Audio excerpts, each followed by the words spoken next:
Muito bem, são 7h42, com esse horário da propaganda eleitoral gratuita. O programa hoje, né, começou mais tarde e vai assim até o próximo dia 27. Hoje temos a grata satisfação, prazer de receber Dr. Abdo Neme, vereador reeleito, né, o chamado campeão de votos neste pleito com 5.574 votos.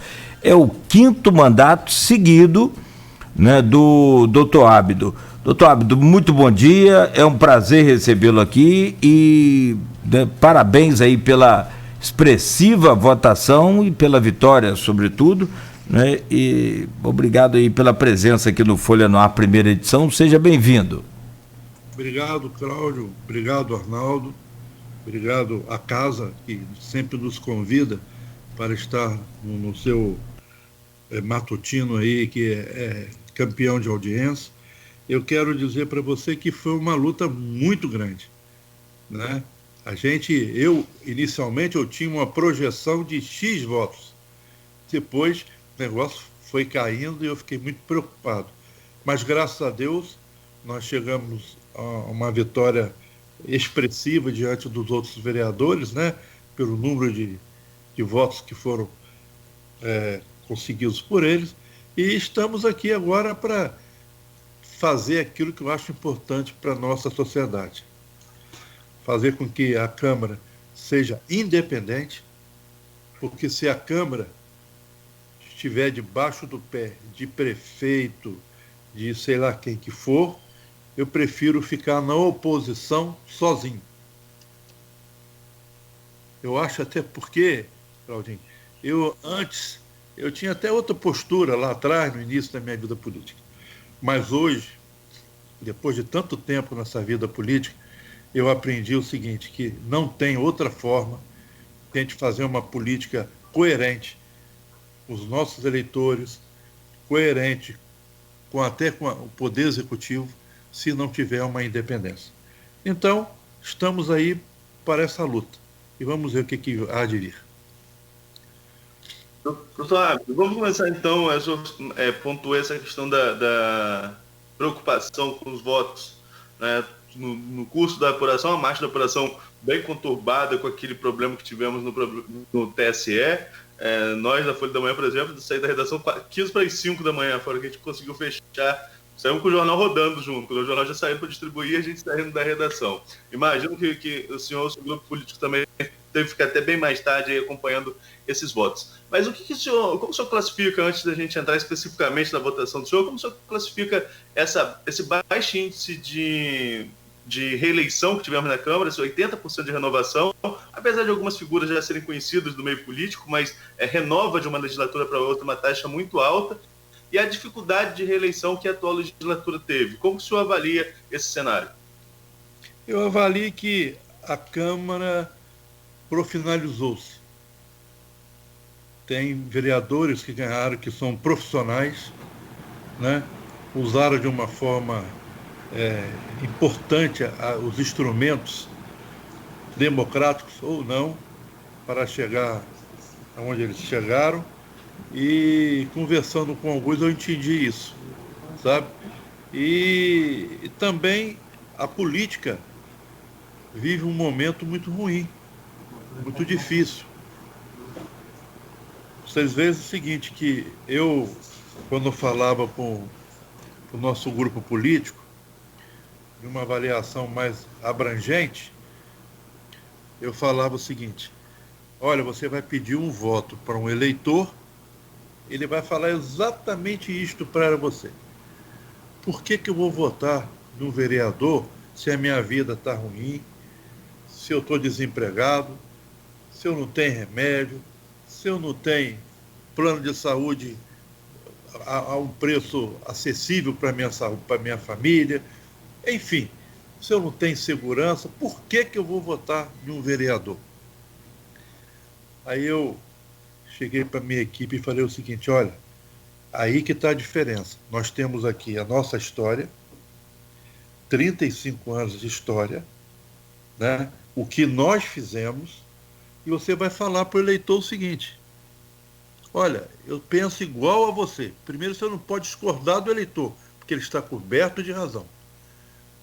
Você vai falar para ele, eu penso igual a você, mas esse candidato aqui eu tenho que votar nele. Por quê? Porque se o Ferreira Machado tem UTI pediátrica, foi ele que botou. Se tem projeto Meu Médico, Meu Amigo, foi ele que fez.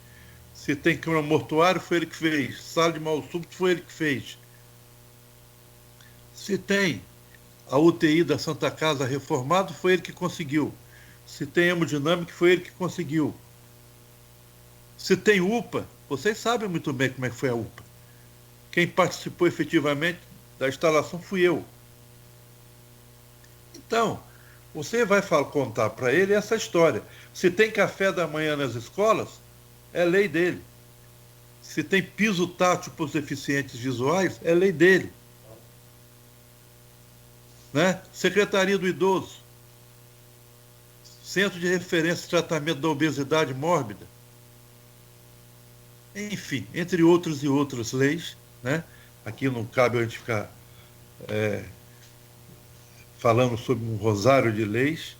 O problema é o seguinte, e aí foi assim que nós fizemos nossa campanha. Usamos a persuasão, vamos persuadir as pessoas, de valorizar não quem está prometendo fazer nada, mas quem já fez. E foi assim que nós fizemos.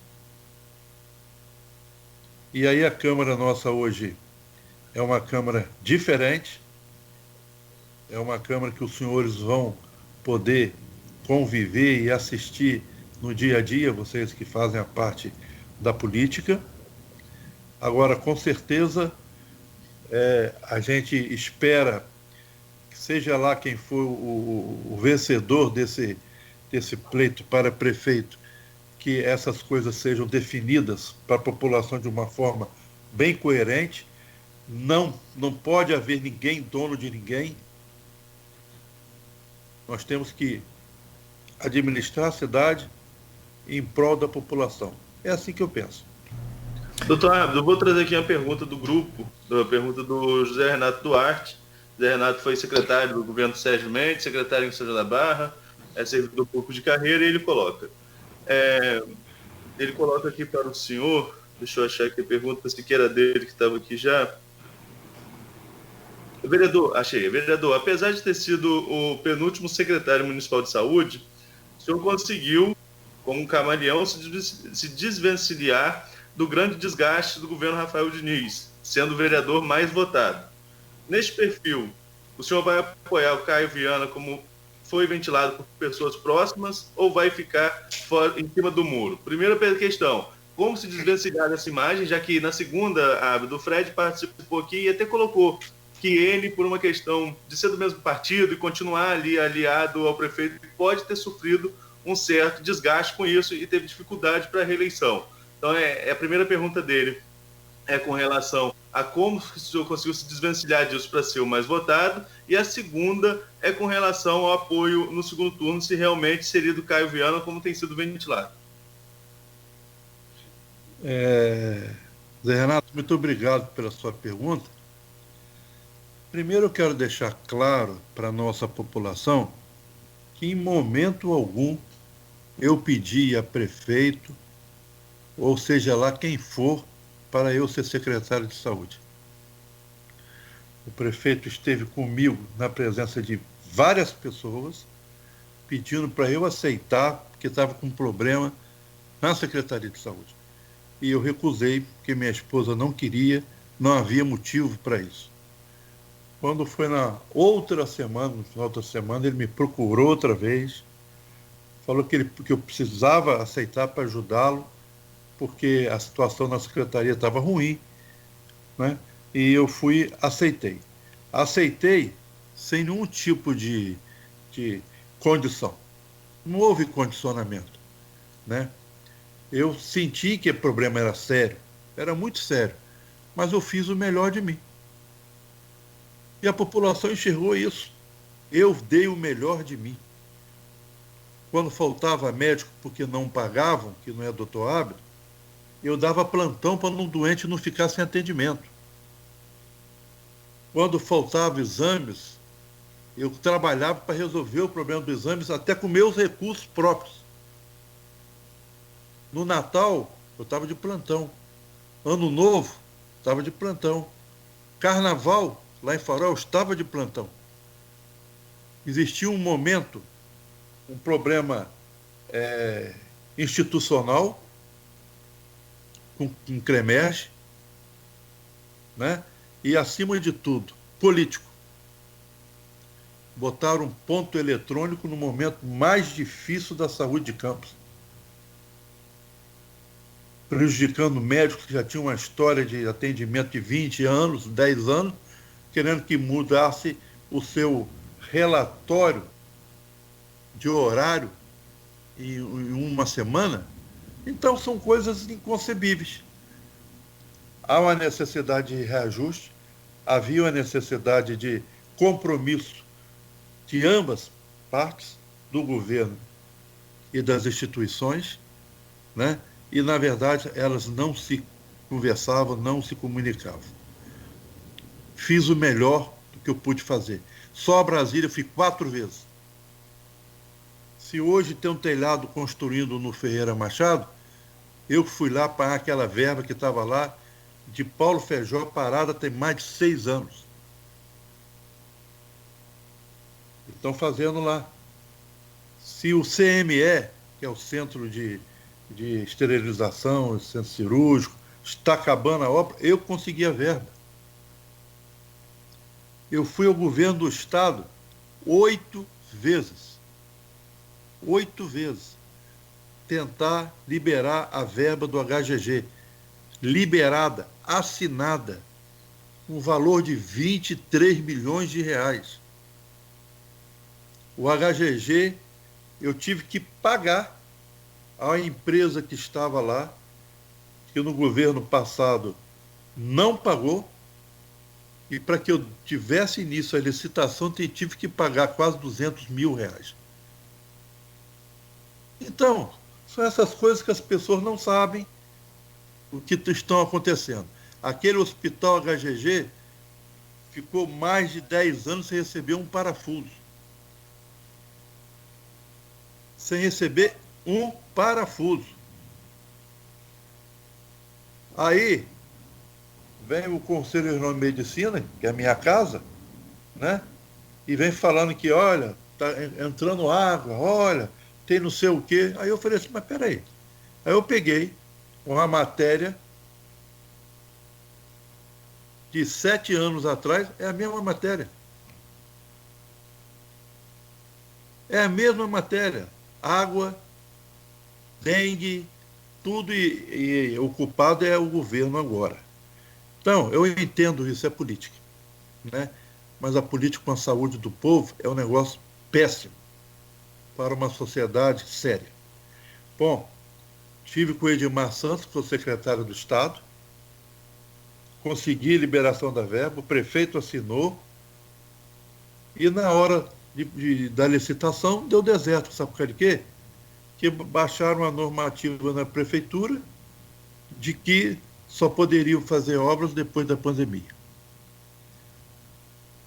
Mamografia, que nunca...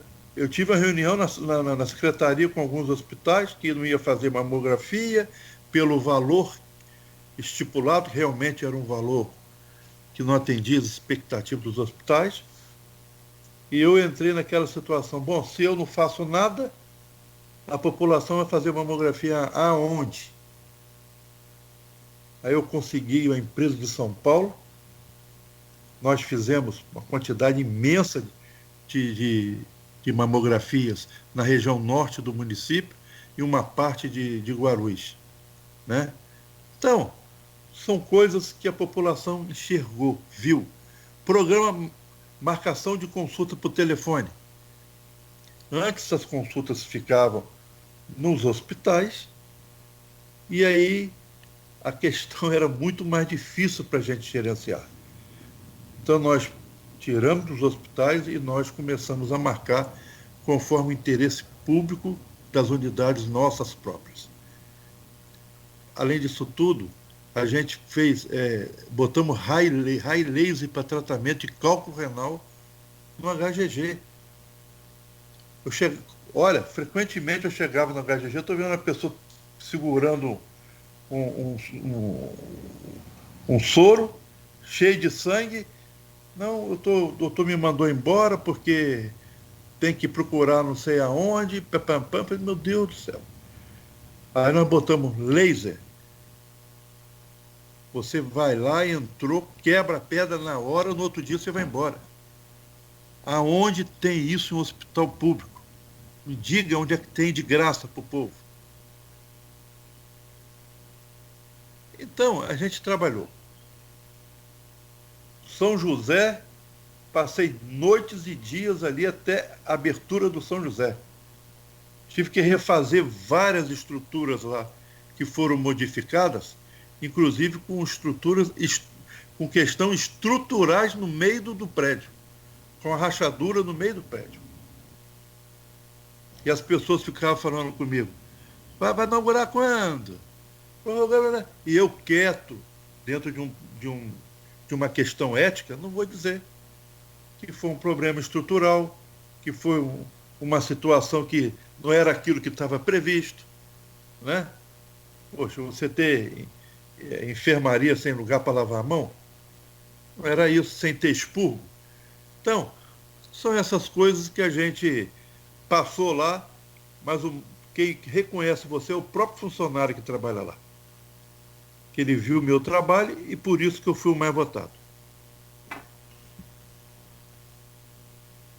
Doutor, desculpa que eu tô com esse computador aqui travando na hora do áudio. E com relação aos novos que chegam, qual a percepção do senhor? Também relembrando aqui os reeleitos que passaram aqui, o Fred e o Igor, mas o Fred falou uma coisa que me chamou a atenção, que às vezes o senhor está indo para o 5º mandato, mas ele falou que às vezes as pessoas chegam pensando que tudo se resolve muito rápido, que chega com o mandato de vereador pode mudar tudo, e quando chega a Câmara vê que não é bem assim que a coisa acontece. Se o senhor que chega até aí dessa legislatura mais experiente em número de mandatos consecutivos, qual seria o conselho que o senhor daria para esses novos que estão chegando, nesse perfil de renovação que a Câmara traz para a legislatura de 2021 a 2024? Meu amigo Arnaldo, eu preciso conhecer melhor esse grupo que está chegando lá, para eu fazer uma avaliação mais concreta, mais assim, sensata de cada um. Às vezes tem colegas lá que chegam, né, sem mostrar muito trabalho, nada, mas são pessoas sensatas, que gostam de trabalhar. Você quer ver uma coisa, Arnaldo? Você viu que hoje é dia de quê, Cláudio? A consciência negra. Consciência negra. Eu botei uma lei lá, está ainda tramitando.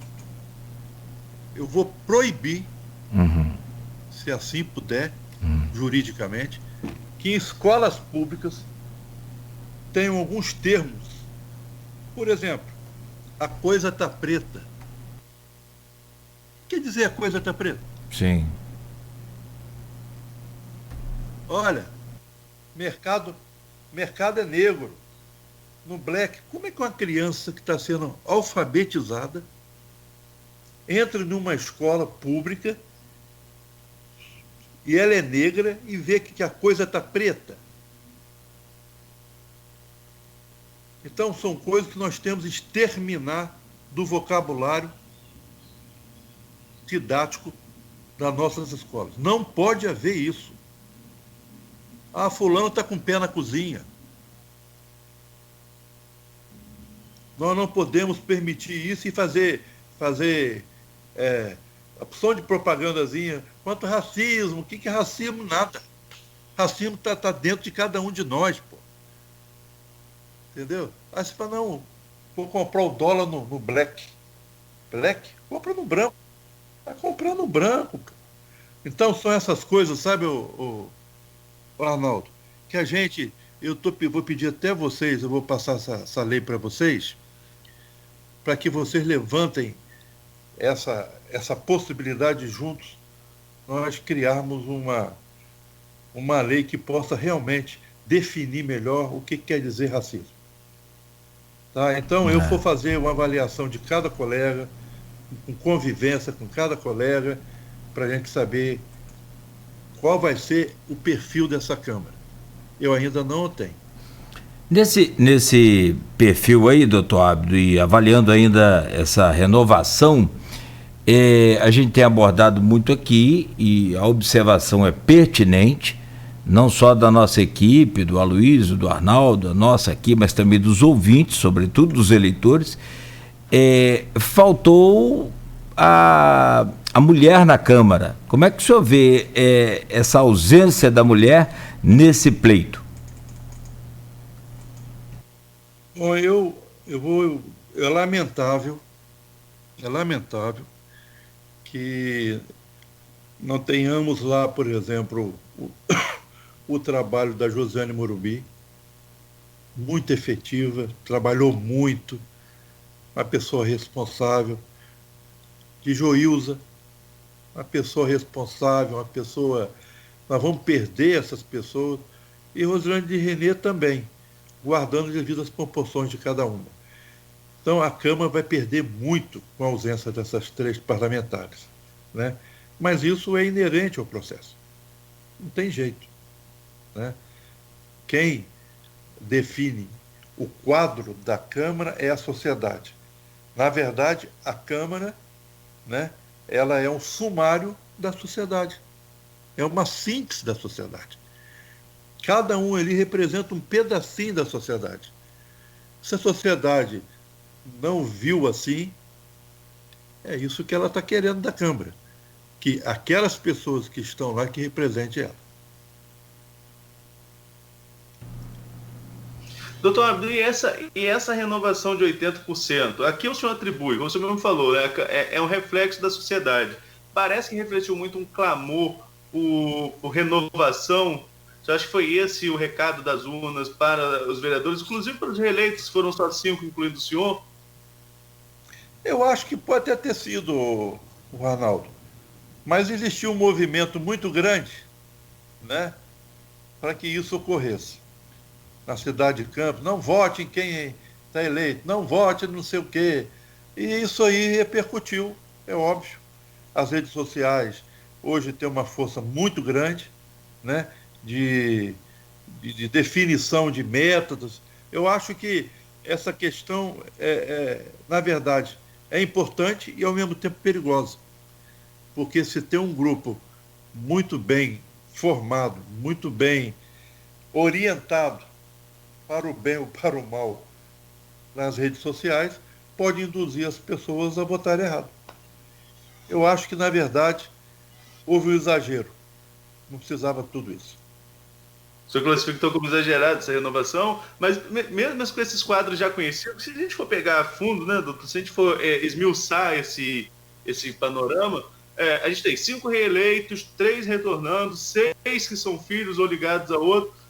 A maioria é conhecida, não é uma maioria nova, né? E esses novos, como o senhor falou, ainda precisa se conhecer o que eles têm para trazer para o parlamento, o que eles têm para trazer para o debate, né?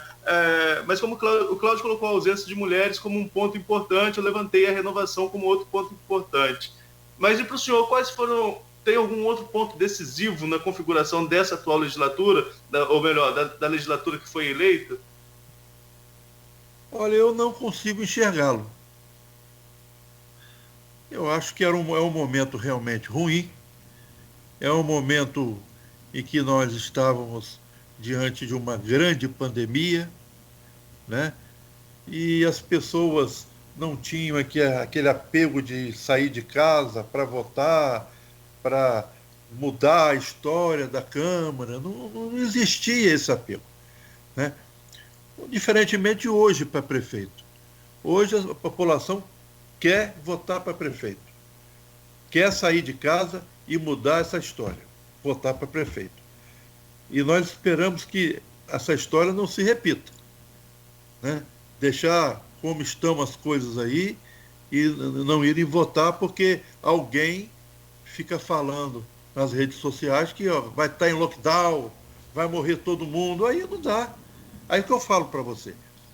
A internet, ela tem 2 caminhos, né? caminho certo e o caminho errado. Dependendo de quem estiver conduzindo aquilo ali, você vai para o caminho muito ruim, né? Então nós temos que tomar cuidado, temos que orientar a população. Vai lá, eu fui votar rapidinho, votei, não teve problema nenhum, nunca votei com maior tranquilidade como agora, com maior segurança como agora, né? E muitas pessoas deixaram de fazê-lo porque foram mal orientadas. Por isso que a gente tem que tomar muito cuidado. Doutor Abdo, o Nogueira já me mandou mensagem que a gente vai ao intervalo agora, fechando esse bloco. Eu vou fazer já uma ponte, Nogueira, para o próximo bloco, aproveitando essa resposta do doutor Abdo, que é médico. Eu queria que o senhor falasse sobre a campanha em meio à pandemia. Apesar de não ser o tema do próximo bloco, eu vou deixar essa ponte. Como que o senhor avalia essa campanha em meio à pandemia e toda essa questão de possibilidade de lockdown ou não, que começou a ser levantada, inclusive de uma segunda onda? Qual a avaliação do senhor desses posicionamentos que estão circulando na mídia? Nogueira, vamos lá ao intervalo então e deixa essa ponte para o próximo bloco. Perfeito. Fechado. Doutor Abdo, no próximo bloco a gente repete, o senhor responde essa pergunta e também a gente vai voltar naturalmente ao tema, que é foco também aqui de várias perguntas na nossa página no Face, né? É sobre o apoio do senhor para este segundo turno. É só lembrar aí as pessoas que na nossa página da Folha FM existem regras, regulamentos, você pode participar, é democrático, você vai emitir a sua opinião, se está satisfeito, se não está, se gostou, se não gostou, desde que não ultrapasse aquele limitezinho simplesinho, né, que é o respeito ao próximo e sobretudo, qualquer tipo de comentário para qualquer pessoa ofensivo, ele será excluído e a pessoa será banida da página. Não há problema nenhum quanto a isso, a gente repete e até agradecemos aos ouvintes educados da Folha FM que participam conosco e aproveitam esse espaço muito democrático para ali, então, né, externar o seu pensamento, que eu acho que é aquilo que o doutor Abdo falou, tem dois caminhos, né? Assim, na vida, a internet também como na vida tem. Vamos ao intervalo comercial, são 8h09, rapidamente estaremos de volta com Folha no Ar, primeira edição. Oferecimento dos laboratórios Plínio Bacelar e Clínica Proteus. Black Friday Podium VIP.